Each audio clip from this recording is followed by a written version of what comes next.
I heard it with my own ears. Why is she even still alive? The laugh that followed wasn't loud, just sharp enough to split something deep in me. I stood behind the wooden gate, holding a glass dish of peach cobbler, still warm. My hands didn't tremble. Not yet. I didn't leave. I walked through that backyard like I hadn't heard a thing. Past the string lights, past the picnic tables, past the faces that didn't turn toward me. Some of them were my blood, some were strangers. But none of them smiled. Someone cleared their throat. "Oh, Mabel, we didn't know you were coming." That was Jody, my son's wife, the same voice from behind the fence. "I brought cobbler," I said. No one offered to take the dish. I found a spot at the far end of the table. The folding chair creaked under me.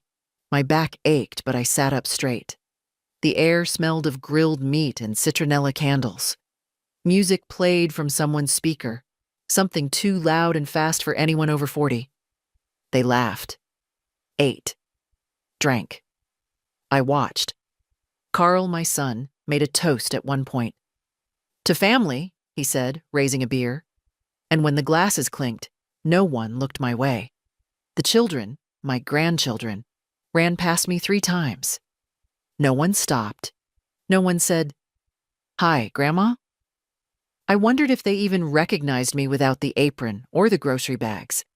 I used to bring them gummy worms in Ziploc bags. Jody eventually approached. She leaned in with that tight-lipped smile she wears when cameras are around. "Did you want a plate?" I looked up at her. "I'm fine." She nodded, too quickly, and walked away before I could say more. I stayed until the end. I helped stack plates. I folded napkins. I wiped the sticky table with a damp paper towel while the others started moving indoors. Then I picked up my empty glass dish, still warm from the afternoon sun, and I left. Not in anger, not in sorrow, but with a decision. The next morning I made coffee in my smallest pot, just 1 cup. I sat at the table by the window, the same table where Carl used to do his homework, legs too long for the chair. Back then, he needed me. Now, he just tolerated me. Barely. I didn't speak to anyone that Sunday. The cobbler dish was clean, dry, and put away. I left the house once to bring in the mail, but I didn't open the envelopes. I wasn't ready to see his name on the electricity bill again. That house, their house, was mine once. The down payment, at least. $40,000 from my retirement account, back when I believed in second chances and family investments. "Just to help you get started," I'd said. No strings. Apparently, no place at the table either. The paperwork was still in my filing cabinet. I'd never needed to look at it before, but now I wanted to see. Not the numbers, I knew the numbers, but the names. Whose name was on what? Who truly owned what I'd given? I pulled out the folder labeled Carl House. Inside, I found the purchase agreement, the deed, the signed letter I'd written, gifting the money with no expectation of repayment. "Because you're my son," I had written. It hurt to read that line, more than I expected. That evening, I called a woman named Lena. She's not a friend, not exactly, but she's sharp. Used to work in probate. We met at Bridge years ago and stayed in occasional contact. I told her I had questions about property, gifts, and estate documents. She didn't ask why. She just said, "Come by tomorrow. Bring everything." I slept well that night. No pills, no pacing. Not peace, exactly, but a kind of alignment. In the morning, I dressed carefully. Ironed slacks. Real shoes. The good coat, even though it was too warm for it. When you're about to change the shape of your life, you wear something with buttons. Lena's house smelled like lemon cleaner and peppermint tea. She looked at the folder, skimmed the documents, and gave a small grunt. No written expectations. No shared title. It's theirs now. You gifted it. I know, I said. But that doesn't mean you're powerless. She told me what could still be done. About accounts, wills, powers of attorney. You can't take the house back, she said. But you can make sure they don't get anything else. That was enough. She gave me a checklist. I folded it in half and put it in my purse. That evening, I sat back at the kitchen table. No music, no television. Just the silence I used to hate, but now welcomed. I took a blank sheet of paper and wrote a name at the top. Carl. Then I drew a single line through it. On Wednesday, I baked a pie I didn't intend to share. Blueberry, with a little lemon zest. I used the good crust recipe, the one I used to reserve for birthdays and Thanksgivings. This time, it was just for me. No reason, no occasion, just because I still could. I sat on the porch while it cooled, my knees covered with the old Afghan Doris gave me before she passed. The street was quiet. A few kids on bikes, someone mowing a lawn 2 houses down. It was the kind of afternoon where nothing big happened, unless you were watching closely. Around 4, a car I recognized pulled into the driveway across the street. Jody's sister, Michelle, stepping out with a tote full of groceries and a bottle of wine. She knocked once and went inside without waiting. Comfortable, certain of her place. I hadn't been invited to that house in nearly 4 months, not since Ruby's birthday. Even then, they sat me near the trash bin. So you won't be too close to the music, Mom. I remember Carl saying that like it was thoughtful. Ruby hadn't opened my gift until after I left. A picture book, hand-stitched.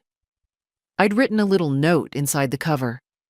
To Ruby, with all the love a grandma can fit on a page. She never mentioned it. I'd seen them twice since. At the grocery store once, Carl in a rush, Jody pretending not to notice me in the produce aisle. Another time at the library where Ruby walked right past me. No smile. Just a glance like I was a substitute teacher or a neighbor she couldn't quite place. And still, I'd kept a drawer in my hallway with stickers, tiny notebooks, little treasures for the children, just in case. For years, I filled it faithfully. That day, I emptied it. Every last thing went into a paper bag. I set it by the curb with the other recycling. I watched the bag sit there for hours, untouched, just like me. That evening, I got a message from Carl. Hey, Jody says she might have hurt your feelings on Sunday, didn't mean anything by it. She was just tired. You know how family events can be. I read it twice. Then I deleted it. Not replied. Deleted. I wouldn't archive his explanations like museum pieces anymore. I'd done that too long. Stored excuses like mementos, wrapped them in the soft padding of, he didn't mean it, or she's just under stress. No more. At 7, someone knocked. For a second I thought maybe, but it was Kay from next door, bringing a container of lentil soup and asking if I'd seen her cat. I hadn't, but I invited her in. We sat at the kitchen table and split the pie. She didn't ask about Carl, didn't ask why my eyes looked heavier than usual. She just said the pie was so good it made her knees hum. We laughed. I needed that laugh more than I realized. Later, after she left, I picked up a photo from the shelf in the hallway. Me and Carl, 1987. He was 8, missing a front tooth, smiling like I was the whole world. I looked at that boy and whispered, I miss you. Not the man, the boy. I turned the photo face down. Then I opened my desk drawer and removed the envelope labeled legal. In it, my will, my medical directives, the durable power of attorney Carl had signed on for 3 years ago when I had the fall. The one he never followed up on, never asked about. I held that document in my lap a long time. Tomorrow I'd go back to Lena. But that night, I sat still in the dark and said goodbye to a version of my family that only existed in my memory. Lena's office was quiet the next morning, a soft sort of quiet, the kind that wraps around you like a thick scarf. Her desk was lined with neatly stacked files, a mug that said, "I read contracts for fun," and a glass jar of peppermints no one ever seemed to touch. "I want to start with the power of attorney," I said, placing the document in front of her. "Revoke it. Today." She looked at me over the rim of her glasses. "Are you sure, Mabel? That's a big shift." "I'm sure." She didn't ask why, just nodded and slid the paper toward her side of the desk. "We'll file the revocation today. I'll notarize it. You'll need to sign a few things, but I'll make it easy." I sat back as she printed the forms. My heart didn't race. I wasn't trembling. This wasn't revenge. This was repair. "I also want to adjust the will," I said. "Remove Carl as executor. Remove him completely." That gave her pause. "You want to cut him out entirely?" I nodded. "He has a house, a job, a family. He doesn't need what I've saved. He's already made clear what he values." She didn't argue, just opened a clean template and began typing. "Who should take his place?" "I'm not sure yet," I admitted, "but I'll find someone. A professional, maybe. Someone who doesn't look through me like I'm a loose end." She made a note. "And the house?" "The house goes to no one in the family," I said. "Sell it. The proceeds should go to a cause that matters. Any ideas?" I reached into my purse and pulled out a worn brochure. "The women's shelter on Greenway Avenue. I stayed there once. Long ago. Before Carl was born." She didn't say anything for a while, just clicked a few boxes on her screen. "You're very clear about this," she said. "I've been unclear long enough." When the documents were ready, I signed everything in careful, deliberate strokes.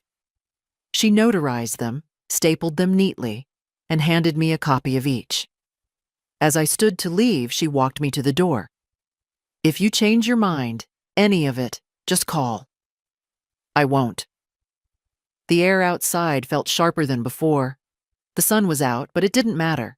Some days you carry your own weather. I pulled my coat tighter and walked slowly back to my car. At home, the phone was blinking. One message. "Hey, Mom, got your voicemail about legal stuff? Not sure what's going on. Jody said you were acting weird last weekend. Anyway, call me, okay?" I deleted it. Then I blocked the number. The next morning, I called a locksmith. The man was young, polite. He replaced the front and back door locks without question. When he handed me the new keys, I made 4 copies. One stayed in my purse, one in a fireproof box, one with K next door, one for my safety deposit box. I slept better that night. No dreams, just rest. Saturday morning came with the smell of rain. Not the dramatic kind, just that soft metallic damp that settles into the edges of things. I pulled on my boots and went outside anyway. The garden hadn't been touched in weeks, and the marigolds were leaning like tired shoulders. I clipped them back slowly, methodically. The shears in my hand felt like control. At noon, I drove to First Mutual Credit Union. The branch was quieter than I remembered. No long lines, just the low hum of printers and the polite chatter of customer service voices. I asked for a manager. A woman named Trina came out, brisk but kind, and led me to her glass-walled office. "I'd like to review all authorized users on my accounts," I said. She pulled up the screen. "You have 1 cosigner and 1 authorized cardholder listed. Carl J. Hemsworth. That your son?" "Used to be." She hesitated. "Would you like to remove him?" "I'd like to erase him." Her fingers paused above the keyboard. Completely? Yes. Remove the access, cancel the card, reissue everything in my name only. And I'd like to set new security questions, change the online login, and lock the account until I come in personally. She nodded and began typing. While she worked, I stared at the plant on her desk. A pothos, its leaves glossy and heart-shaped, trailing gently toward the floor. I used to have one just like it in Carl's nursery. He once tried to eat the dirt. I'd laughed so hard I nearly dropped the diaper bag. Trina printed out the changes and slid the papers to me. If you'd like to set up alerts or create a trust, we can help with that too. Not yet, I said. I'm still building the next version of my life. She smiled, like she understood more than she said. When I left the bank, I didn't feel triumphant. I felt clean. At home, I went to the hall closet, the one with the photo boxes, the holiday tablecloths, and the quilt I never finished. I took out the fireproof lockbox and opened it. Inside were my most important documents: the deed to the house, birth certificates, insurance policies. I removed Carl's birth certificate. Not to destroy it, just to separate it. I placed it in a folder labeled History and stored it in a drawer away from everything else. That night, I opened my address book. It still had tabs from the 90s, little plastic dividers that had yellowed over time. I flipped to C and stared at the names. Carl and Jody Ruby and Trent? I took out a pen and drew a single line through each one. Then I flipped to L and wrote a new name: Lena Moore, attorney, trust and estate. I slept with the windows open that night, the rain making soft percussion on the roof. No nightmares. Just a quiet, steady knowing. Sunday, Kay came by again, this time with banana muffins. We sat in the kitchen and talked about the stray cat that had taken up residence under her porch. We named it Vernon, for no good reason. She stayed until just after lunch. After she left, I picked up the Sunday paper and read it cover to cover. I underlined a listing for a small apartment in a quiet complex on the edge of town. 2 rooms, ground floor, washer and dryer included. Just enough. I clipped it out and set it on the fridge. Not for now, but for soon. I wasn't running, I was preparing.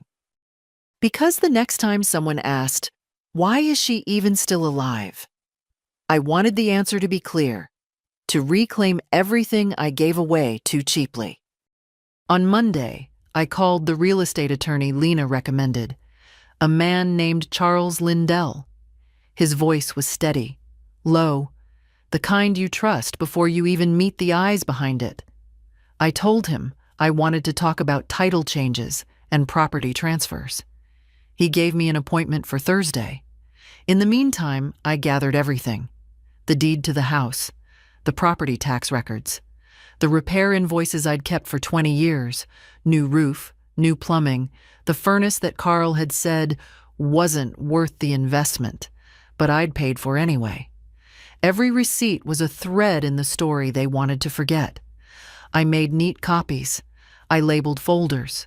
When I was finished, my dining table looked like the war room of a woman no one had expected to resist. That night, the phone rang again. Blocked number. I let it go to voicemail. A moment later, the machine picked up. "Mabel, it's Jody. Look, we really don't understand what's going on. Carl's been trying to call. Ruby's been asking about you. We're all worried. Please call us back." I turned off the machine. The lie sat in the air like old perfume. Ruby hadn't said a word to me in weeks, not even on my birthday, which came and went with nothing but a Facebook notification from Jody that said, "Hope you're having a great one," beneath a photo of their dog. It was the same birthday where I sat in my kitchen alone and made myself a single cupcake, just to mark the day. They weren't worried. They were unsettled. And there's a difference. On Thursday, I put on my navy cardigan, the one with the mother-of-pearl buttons that still shined when I held them up to the light. I arrived at Charles Lindell's office 20 minutes early. His receptionist offered me coffee. I declined. My hands didn't need caffeine that day. Charles was kind, in a quiet, intelligent way. The kind of man who listens more than he speaks. I liked him immediately. "I want the house to be in a trust," I said, once we were seated. "No one in my family has access. Not now, not later." He nodded. "A living trust is straightforward. You'll be the trustee and the beneficiary for now. When you pass, it can go wherever you choose. I want it sold. Everything liquidated. The proceeds go to the Greenway Women's Shelter. In full." He raised an eyebrow. "No family inheritance?" "No." He didn't push, just wrote it down.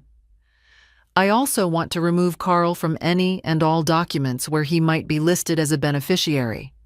Bank accounts, insurance, healthcare proxies, all of it." "I'll prepare the documents," he said. "We can notarize them in-house. You'll need to update your will to reflect these changes too." "I've already started that with my estate lawyer." He smiled, a small curl at the corner of his mouth. "Then we're just making it official." We worked for nearly 2 hours, reviewing clauses, signing forms, assigning contingencies. He explained everything with patience and precision. When we were done, he handed me a slim binder. "This is your trust packet," he said. "Keep it safe. Everything else, we'll file this week." I thanked him and left the office with a strange sense of solidity, like my spine had real weight again. On the way home, I stopped by the bakery on Main Street. I hadn't been in years. The girl behind the counter was new. She called me ma'am and gave me a free cookie for being lovely. I bought a lemon tart and ate it in the car, the sunlight warm on my knees through the windshield. At home, I sat in the quiet and reread the trust documents. My name, my signature, my terms, no loopholes, no weak spots. For the first time in months, maybe years, I didn't feel like someone waiting to be chosen. I had chosen myself. Later that evening, just as the sky began to turn, a car pulled into my driveway.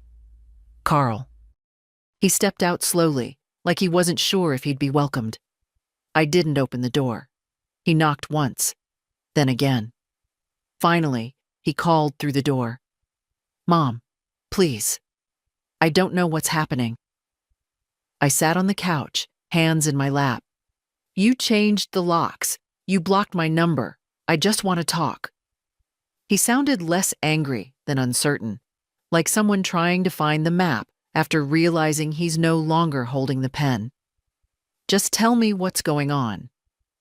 I didn't answer. After a while, he left. I waited 10 minutes before I stood.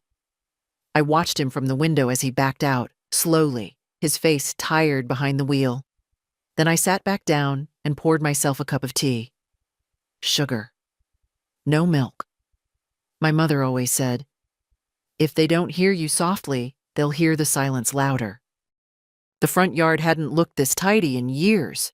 On Friday, I trimmed the hedges, swept the porch, even replaced the cracked bulb above the door. Not because anyone was coming, because I was leaving, eventually, and I wanted the house to know I hadn't stopped caring. It wasn't the house's fault. I'd lived in it for 43 years, moved in when Carl was 5, back when his favorite thing was to line up his toy dinosaurs along the windowsill and name them like classmates. This one's Rebecca, and this one's Mrs. Fulton. It had been my dream house once. 3 bedrooms, a wide front window, a narrow little attic I turned into a sewing room. I'd painted every wall myself, tiled the kitchen floor after Frank died, learned how to replace the gutter screens when the neighbors said I should just wait for my son to help. I stopped waiting a long time ago. That afternoon, I walked through each room with a notepad.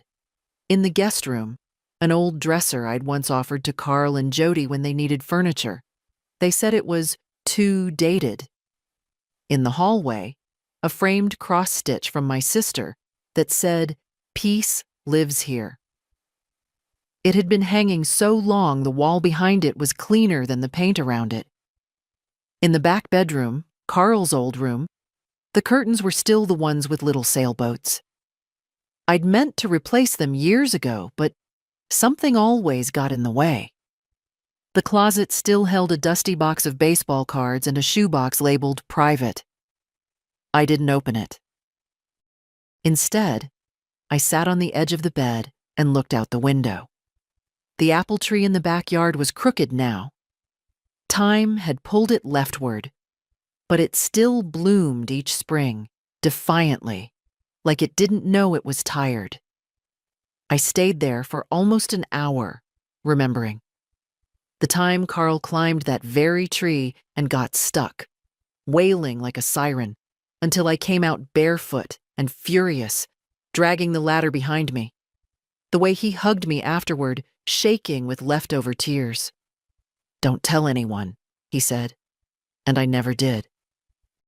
I remembered the first time he came home with Jody, the way she looked around my house like it was a motel that hadn't been reviewed yet. "It's cozy," she'd said. I remembered holding Ruby for the first time. Her cheeks red and crumpled.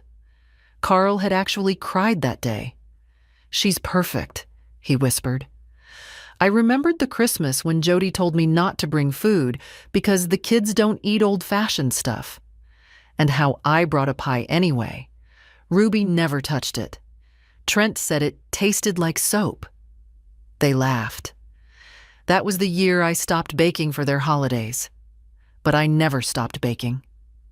I stood up and wrote on my notepad, "Leave the curtains. Take the quilt." In the kitchen, I opened the cabinet above the stove, my baking cabinet. Everything still in its place. Vanilla, cinnamon, brown sugar, the heavy measuring cups Frank bought me for our 10th anniversary. I wrapped them carefully and placed them in a padded box labeled "Keep." The next day, I called the apartment complex I'd clipped from the paper. A kind woman named Teresa answered. "Yes, we have a 1-bedroom still available," she said. "First floor, lots of light, and it's quiet. Mostly retirees and teachers." "Do you allow cats?" "We do." I don't have a cat, but I liked knowing I could. I scheduled a viewing for Tuesday. That night, I sat on the porch with a blanket and a mug of tea. The street was still, a few porch lights across the way, a wind chime tinkling faintly next door. I thought of all the nights I'd sat here waiting, for headlights, for footsteps, for someone to remember I existed. But not this night. This night, I was just sitting. No expectation. No hunger. Just me, in the cool air, with my name still mine and my home still quiet. I thought about Carl. I didn't miss him. Not exactly. I missed the idea of him. The son who built Lego castles on my coffee table. The boy who held my hand too tightly crossing the street. That boy had disappeared long ago, replaced by a man who couldn't see past his own needs, his own schedule. Maybe someday I'd mourn him properly. But not now. Now I had packing to do. The call came on Sunday evening. Not from Carl, from Ruby. "Hi, Grandma," she said. Her voice was smaller than I remembered. "Is this still your number?" "It is." A pause. "I found it in one of Dad's old phones. He didn't know I was looking." I waited. I wanted to say I'm sorry. For the backyard. For everything, really. I didn't rush to comfort her. That instinct, the one to shield others from their shame, had lived in me a long time. But I'd evicted it recently. "What are you sorry for?" I asked gently. She took a breath. "For not talking to you. For pretending not to see you at the library. For laughing when Mom said what she said. It wasn't funny. I just..." She stopped. "You just wanted to belong, I finished for her. Yes. I didn't forgive her right away. That's not how real apologies work. But I did say, "Thank you for calling." "Can I see you?" she asked. "Just me."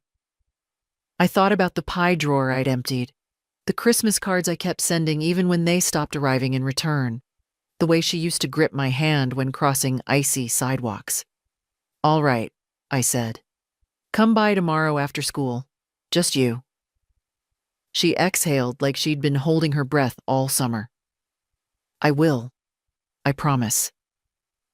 I hung up and sat quietly, my tea growing cold in my hands. Monday came gray and drizzly, the kind of day that makes everything feel softer.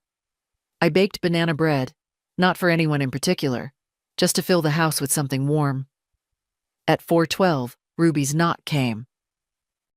She stood on the porch in a hoodie 2 sizes too big and sneakers with the laces untied. Her eyes were rimmed with something that wasn't just mascara. "I wasn't sure you'd open the door," she said. "I wasn't sure you'd knock," I answered. Inside, we sat at the kitchen table. She picked at the bread. I poured tea. "Mom says you've gone crazy," she said, not unkindly. "That you're cutting us out." "I'm not cutting. I'm choosing," I said. "There's a difference." She nodded, like she almost understood. "I don't hate you," I added. "I don't hate you either," she whispered. I think I copied how they acted. And I didn't question it until I started missing you." The sentence folded something inside me.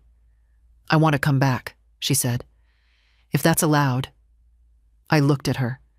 This girl who still had the same eyes as Carl at 8, before the world taught him how to be unkind. "You can come back," I said. "But not for pie, not for gifts, only for truth." "I can do that." She stayed an hour. We didn't talk about Carl. Or Jody. Just school, books, a cat she wanted but wasn't allowed to get. She left with a second slice of banana bread wrapped in foil. After she walked down the driveway, I watched her until she turned the corner. I didn't feel hopeful.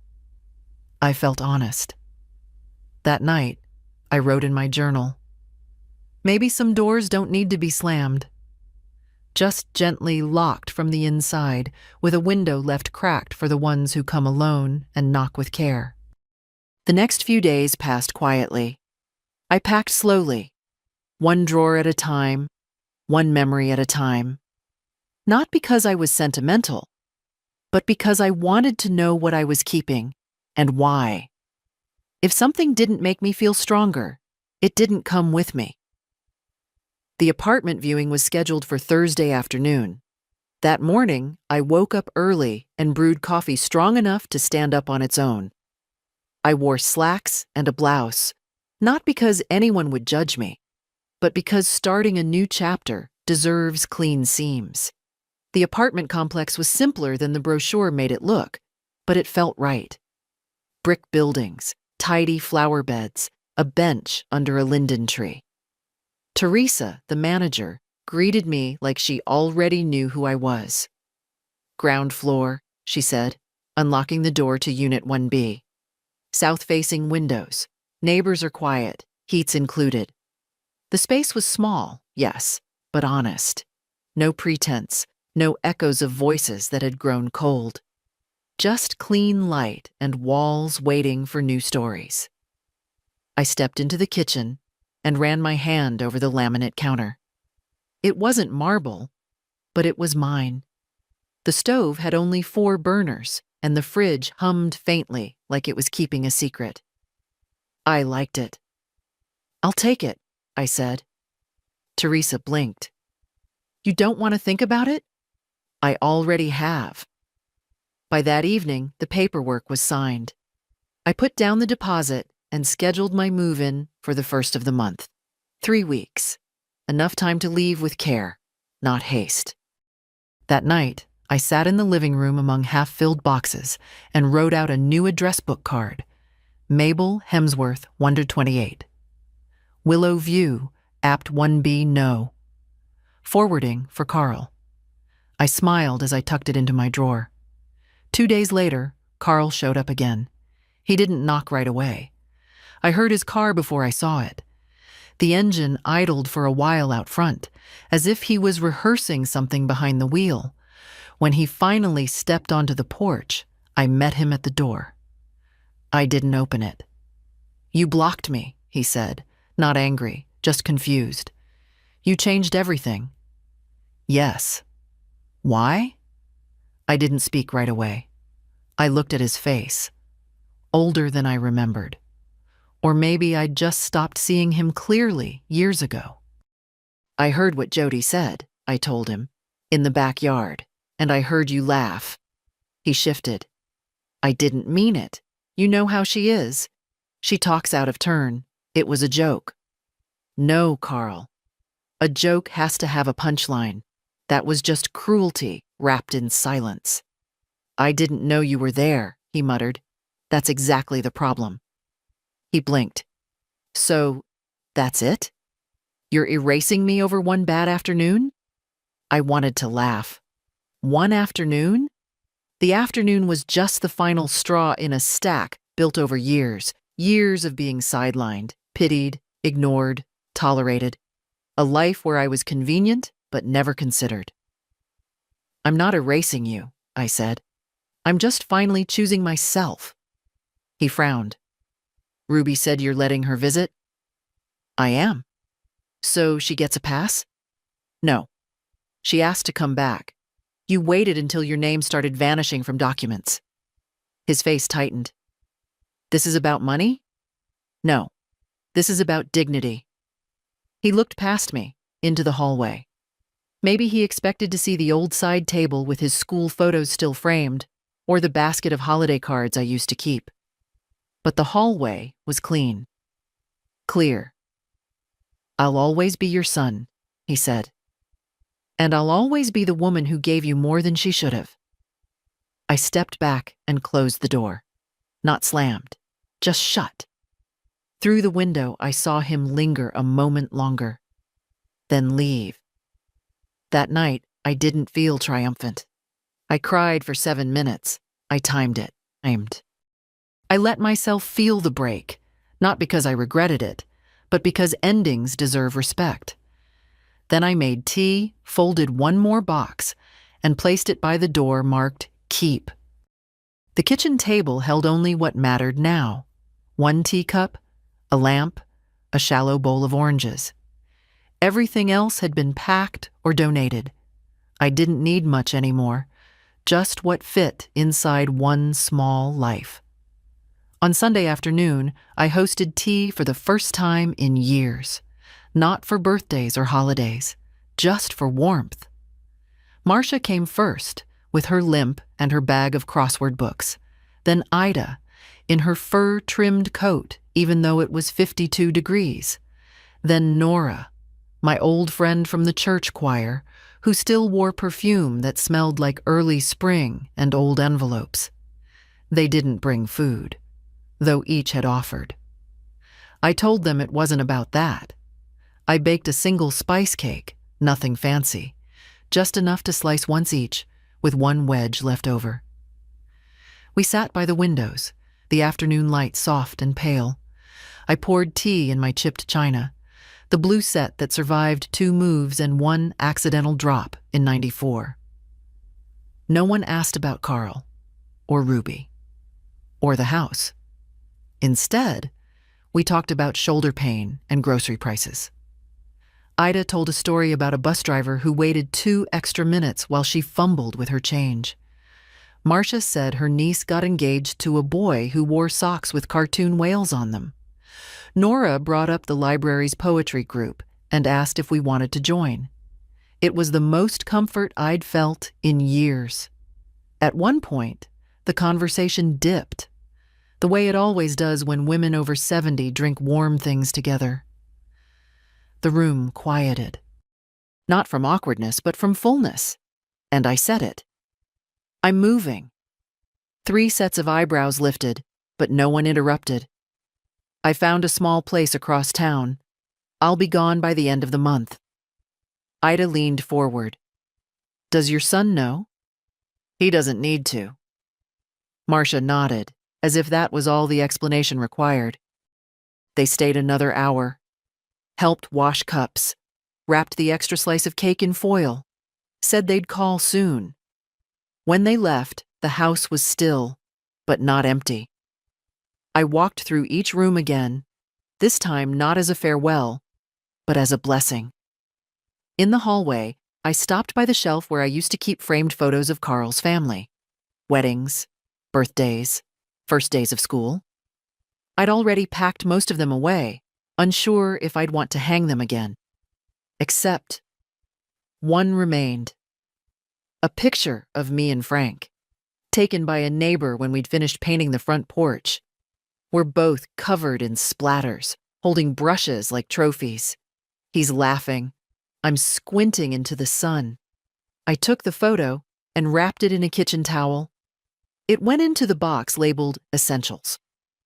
Later that night, I opened my journal and wrote, 3 women drank tea in my kitchen today. No one interrupted. No one explained. No one corrected. We just existed. Together. That entry meant more than all the Christmas newsletters I used to write, filled with pretend happiness and obligatory gratitude. The next morning, I woke to a voicemail from Jody. Short, cold. I heard you spoke to Ruby, and Carl says you've been hostile. If this is your way of getting attention, it's really sad. I played it once, then deleted it. Hostile. That's what they called a woman who finally spoke up. That's what they called silence when it no longer served them. I opened the back door and stepped into the yard. The air smelled of wet leaves and the faint sweetness of old grass. I walked barefoot through the patch of lawn I'd mowed myself for decades. At the far corner, where the garden used to be, the dirt was still dark. I knelt slowly, ignoring the ache in my knees, and dug my fingers into the soil. I planted 3 marigold seeds from an old paper packet I'd found while packing. Just 3. Not to bloom, but to mark something. The doorbell rang at 10:42 a.m., sharp on Wednesday. I knew it wasn't the postman. He came at noon, give or take. And it wasn't Kay, who knocked like she was always halfway apologizing. No. This knock was practiced. Polite. When I opened the door, Jody was standing there in heels too high for the weather and a coat the color of wet bone. Her lipstick was perfect, but her eyes were tight. Mabel, she said, like she was reading the word off a clipboard. Jody. She didn't ask to come in. She stepped past me like she still lived in the narrative where that was allowed. I closed the door behind her, slowly, deliberately.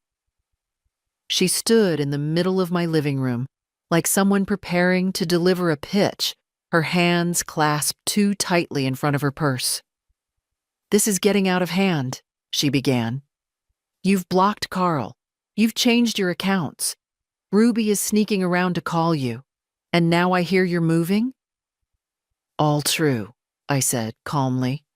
She blinked, thrown for a moment by the lack of resistance. We're your family, she said, putting weight on the word like it was an anchor. You can't just erase us because of a bad day. I studied her. The way she wore confrontation like jewelry, displayed, not felt. It wasn't one bad day, I said. It was years of polite dismissal, of lukewarm invitations, of being tolerated instead of welcomed. One day just pulled the curtain back. Her jaw tightened. We never asked you for anything. That's the problem. You never asked. You just expected. I don't know what Carl ever did to deserve this, she snapped. He's a good man. Good men don't laugh when someone wonders why their mother is still alive, I replied, my voice steady. She took a step closer. You think you're punishing him? You're punishing Ruby. She's confused, hurt, and you're using her to prove some kind of point. That made me pause. Not because she was right, but because of how easily guilt still knew my name. I took a breath. Ruby came to me, alone. She's 16. She knows what a closed door feels like. Jody scoffed. You've always made things dramatic. No, I've always made things possible, I said, sharper now. The down payment on your house, the babysitting, the casseroles, the last-minute rides, the silent endurance at birthdays when I was placed behind centerpieces so I wouldn't ruin the aesthetic. She turned, pacing. You're exaggerating. You've always been difficult. I smiled then, but not kindly. Is that what women become when they stop handing over their silence? Her mouth opened, closed. Then she spotted the packed boxes stacked near the front door. You're really doing it. I am. And what happens when you're alone in that little apartment? When no one's left to check on you? When Ruby forgets to call? I'll still have myself, I said. And I'd rather be alone with honesty than surrounded by people who flinch at my presence. She looked around, as if the house might help her win, as if the walls might join in. You're throwing everything away. No, I said, picking up the binder with my trust documents and placing it on the table. I'm finally choosing what to keep. Jody stood there a moment longer. Then she picked up her purse and walked toward the door. Before she left, she turned. Don't expect us to come running when you change your mind. I'm not running, I said, and I won't. The door closed behind her like punctuation. Later that evening, Ruby texted me a single line. She came home fuming. You okay? I wrote back. Perfectly. Some doors need closing, Ruby. It doesn't mean you're on the other side. She sent a heart emoji, followed by, still bringing cookies Thursday. Don't bail. I didn't. And I wouldn't. The papers were ready. Lena called Thursday morning. Everything's signed, filed, confirmed. The trust is active, your accounts are protected, and your will is updated. You're now the sole decision maker of every inch of your life. Thank you, I said. 2 words that held more weight than most confessions. I'm proud of you, Mabel. I smiled into the phone. Funny how many people say that only after you start saying no. By noon, I was at the bank, binder in hand, handing over the final forms. The clerk was young, barely 25, but she treated the documents like something sacred. I liked that. We'll update the beneficiaries right away, she said. And this authorizes removal of your son from all shared access. It does. She nodded with the kind of calm efficiency I once mistook for coldness. Now I understood. She was simply prepared, like me. Afterward, I walked 2 blocks to the post office and picked up a key for a new P.O. box. When they asked for a forwarding address, I declined. Anyone who truly needed to find me already knew where I was. Back at home, the afternoon light was soft through the curtains. I brewed a fresh cup of tea and pulled out the last envelope, my medical directive. A copy for my new doctor, another for the safe box. It felt like sewing the final thread in a dress I'd been mending for years. At 3:30, Ruby arrived. She brought chocolate chip cookies in a plastic container and a magazine with a quiz on, what type of flower are you? We sat on the porch, eating cookies and circling answers in pencil. I was apparently a lilac, quiet, observant, easily underestimated. Ruby was a marigold. Resilient and hard to root out, she read aloud, grinning. That checks. When the cookies were gone, we just sat. She swung her legs lightly under the bench. Dad says you're turning your back on family. I didn't respond right away. He's hurt, she added, softer. Not that it excuses anything, but it's all he talks about. Then he's finally talking about something that matters, I said. She looked down at her lap. I miss the old you. No, I said.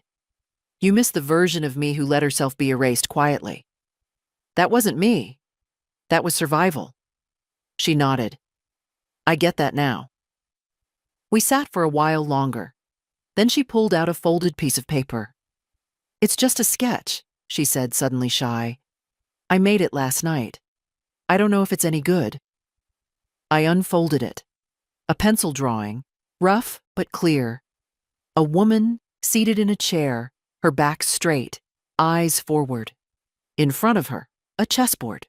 On her side, just 2 pieces. On the other, a full set. But her pieces were in winning positions. She's not done, Ruby said. She's just starting to play her game. I didn't speak. I couldn't. I reached out and squeezed her hand. Can I hang it in the new apartment? I asked. She lit up. Really? Really. As the sky turned peach behind the rooftops, she stood to leave. I know this doesn't fix everything, she said. But I want to be around, if you'll have me. I will, I said. But only as you are. No pretending. She grinned. Marigolds don't pretend. After she left, I sat alone for a long time. The drawing in my lap. The house quiet around me. All the paperwork signed. All the decisions made. No more permissions to seek. No more hoping for invitations that came too late or too shallow. It was done. Not bitterly, but firmly. Tomorrow I would begin packing the final boxes. And after that, something better than hope. Space. Moving day arrived quiet, without ceremony.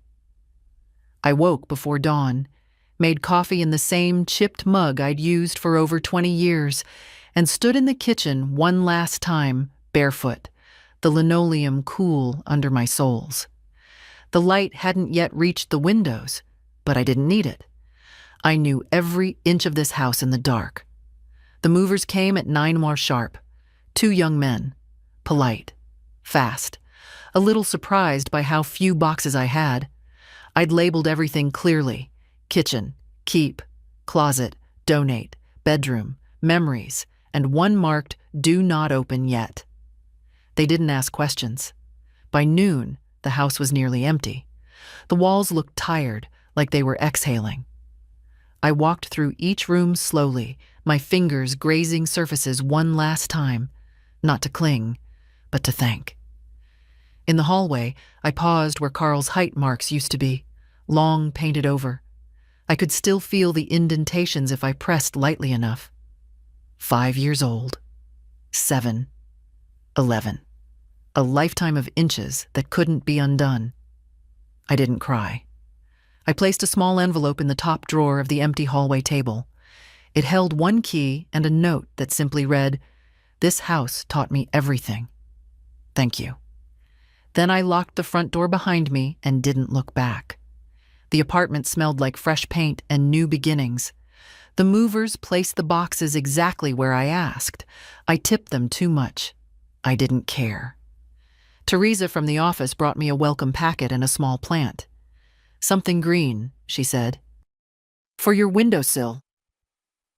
It was a tiny succulent in a ceramic pot shaped like a cat. I placed it beside the kitchen sink and whispered, "I think we'll get along." The first thing I unpacked was the kettle. The second, Ruby's drawing. I hung it near the window where the light caught it softly, the pencil lines glowing like they were freshly drawn. That night, I made toast and ate it on the balcony, wrapped in a blanket. No noise, just wind and the occasional hum of someone else's television through the wall. I didn't feel lost. I felt spacious. The next morning, I unpacked the last box. Inside were the essentials: 2 dresses, a pair of shoes, a tin of buttons I'd collected over decades, and a letter. Folded in thirds, yellowed slightly at the edges. Frank's handwriting, the letter he'd written me before his surgery, the one he didn't survive. If something goes wrong, don't fold in. Stay open. Stay warm. Live with your hands unclenched. You have more strength than you know. I placed it in the same drawer where I kept my will. That afternoon, I baked for the first time in the new oven. Banana bread. Again, by now, more ritual than recipe. As it baked, the whole apartment filled with a smell so familiar, I closed my eyes and smiled. At 4, Ruby arrived with her school bag and a fresh bruise on her cheek. Nothing serious, just the mark of a volleyball during gym, she explained. I brought jam, she said, holding up a small jar. Fig and something. I thought it sounded like you. We sat at the little table by the window, 2 pieces of warm bread between us. She spread the jam, thick and slow, then looked up. Is this what peace feels like? Not all of it, I said. But a corner of it, yes. She ate with both hands, like she used to when she was small, crumbs trailing across the napkin. She told me about a boy in her class who'd drawn a beard on his mask and got sent to the principal's office. About her English teacher who said 34 times during one lecture. About how Jody was furious with me for turning down a birthday invitation. She said you were making a spectacle of yourself. I'm not making anything, I said. I'm simply not showing up where I'm not wanted. I told her I wanted to come anyway. And? She said she couldn't stop me, but she wouldn't drive me. You walked? No. I borrowed Grandpa's bike. It's in bad shape, but it got me here. That made me smile. Frank would have liked that. You can leave it locked on the balcony, I said. We'll fix it up together. Her eyes lit up. Really? Really? After she left, I watched the sun lower behind the row of trees outside. I didn't miss the house. I didn't miss Carl's silences or Jody's sideways smiles. I didn't miss the old version of myself that whispered, maybe next time they'll see you. Because now I saw myself, and I didn't need permission to exist. 1 week after the move, the house sold. The realtor called to say the offer came in just above asking. An older couple, no kids, looking for quiet and history, she said. I almost laughed. They'd found both. I didn't go back, not even for the walkthrough. I gave Charles power of attorney for the sale, signed what needed signing, and let it go. He called when it closed. It's done, he said. I thanked him, then hung up and stood in the middle of my apartment. It wasn't large, but every inch of it was mine. I opened a new bank account for the shelter donation. I didn't put it in my will. I gave it now. I walked in myself, handed the check to the director, and said, "This is for the women who leave without shoes." She stared at the amount and started to cry. I didn't. I'd done my crying. This wasn't grief. This was intention. That night, I made soup. Not for anyone, not for an occasion, just because I liked the way leeks softened in butter. The radio played quietly in the background, some jazz station with no ads, just saxophones and soft rhythms that didn't ask for applause. I ate in my robe, standing by the stove. No table setting, no explanations. Just hunger met. At around 8:30, my buzzer rang. I didn't expect anyone. When I answered, I heard Ruby's voice. "Can I come up?" Of course. She was carrying a shoebox and wore an oversized sweatshirt with sleeves pulled over her hands. "What's in the box?" "Stuff I'm not ready to keep at home," she said. Inside, a notebook, a phone charger, a necklace that wasn't Jody's taste, a photo of her and me at the zoo when she was 5. She had chocolate on her face. I'd forgotten that day. She hadn't. "I don't want to live there when I'm older," she said suddenly, sitting cross-legged on the floor. "With them, I mean." "You won't have to," I said. You get to choose. Even if they hate me for it? Especially then. She nodded, thoughtful. Do you think people can change? Sometimes, but I think the better question is, can they stop pretending? She looked up. Are you still angry? No, I'm finished. Ruby stayed until nearly 10. We didn't talk about Carl. She didn't ask for stories about him, and I didn't offer. Some threads don't need tying. When she left, she hugged me tighter than she ever had before. The next morning, I walked to the corner store for milk.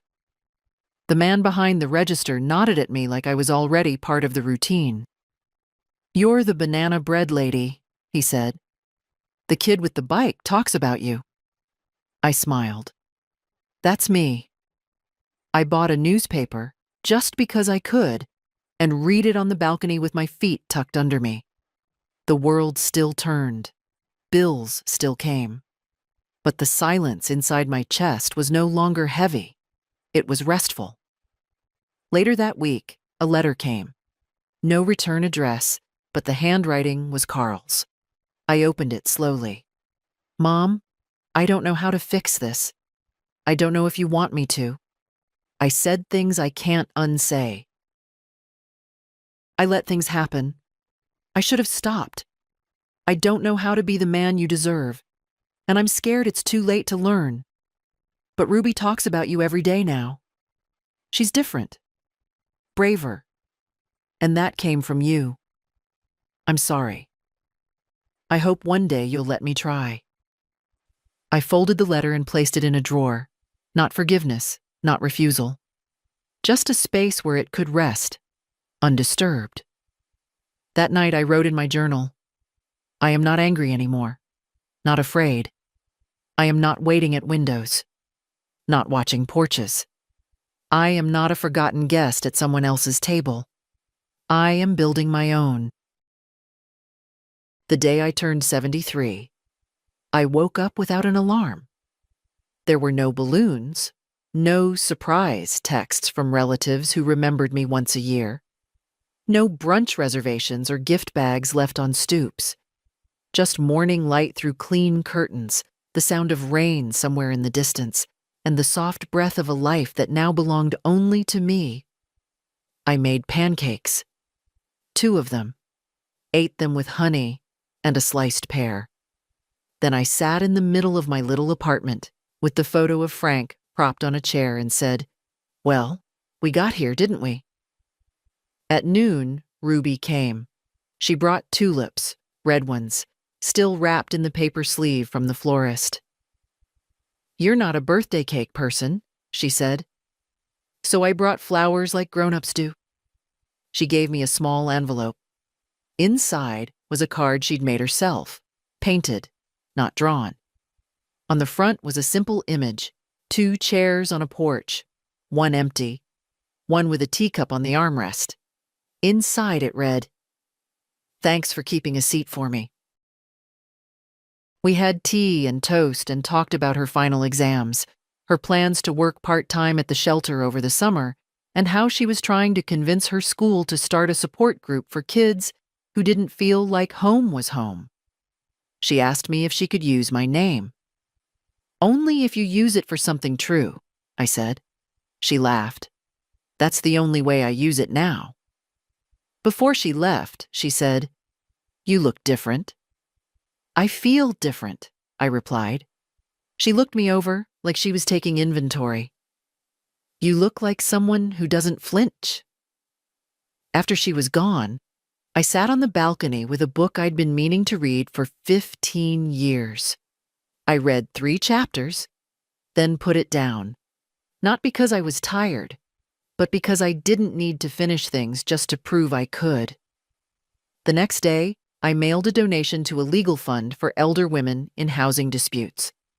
I didn't include a note, just the check and the name of the trust, quietly placed like a stone in the right hand. I also planted basil in a small clay pot. It wilted a little in the first days, then perked up, leaning toward the kitchen window like it had made a decision to live. One morning, I got a text from Carl. "Happy birthday, Mom." I didn't send a card. I figured I haven't earned that yet. Just wanted you to know I'm still here. I didn't respond, not out of anger, because not every apology needs a reply. Some simply need to land, quietly, in the place where harm was once ignored. That evening, I invited Marcia and Ida over. Nora couldn't come, she'd caught a cold, but sent a crossword torn from her paper with a note. 12 down made me think of you. The answer's anchor. We drank tea and laughed about knees and politics and how Teresa from the leasing office had taken up birdwatching in her hallway. They brought cherry pie and a promise to come again next week. After they left, I stood in the doorway for a moment and just listened. Not for footsteps leaving or for silence returning, but for the sound of a house that had filled up again, this time with the right kind of noise. That night, before I turned out the light, I wrote in my journal for the last time in that volume. They asked why I was still alive. Now I can answer. To remember my name. To set my own table. To keep the door open just wide enough. For those who knock with clean hands.